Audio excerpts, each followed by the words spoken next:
जय भारत साथियों, मैं हूं कौशल मौर्य, अंतर्राष्ट्रीय विश्वमौर्य परिषद मंडल मीडिया प्रभारी, लखनऊ उत्तर प्रदेश। साथियों, आपको ले चलते हैं प्राचीन भारतीय इतिहास की ओर।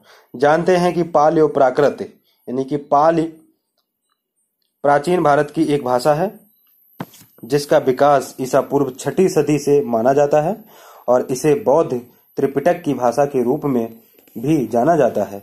यह पाटलिपुत्र की प्राचीन भाषा है। भगवान बुद्ध के समय यह आम जनमानस की बोलचाल की भाषा थी, इसलिए भगवान बुद्ध ने इसी भाषा में देशना दिया ताकि हर कोई अपनी सरल भाषा में समझ सके। सम्राट अशोक के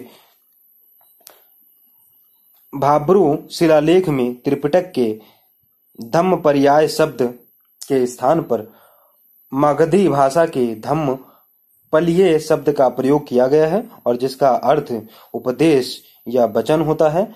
पाली के महाव्याकरणाचार्य बिच्छू जगदीश कश्यप ने इसी पलियाय से पाली की व्युत्पत्ति बताई है। कि संस्कृत क्या है साथियों, जानते हैं कि संस्कृत का अर्थ है संस्कृत परिष्कार या शुद्ध की हुई, किंतु प्रश्न है किंतु संस्कृत भाषा किस भाषा का परिष्कृत रूप है। अभिलेखों और प्रमाणों के आधार पर उत्तर स्पष्ट है कि पाल यानी प्राकृत भाषा को परिष्कार करके या शुद्ध करके संस्कृत बनी। इस प्रकार संस्कृत भाषा का जन्म पाल प्राकृत भाषा से हुआ।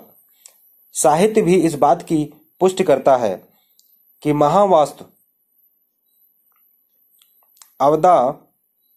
अवदानस्तक आदि ग्रंथ एवं भाष्य के ग्रंथ अशुद्ध संस्कृत यानी कि पाली और प्राकृत में ही है।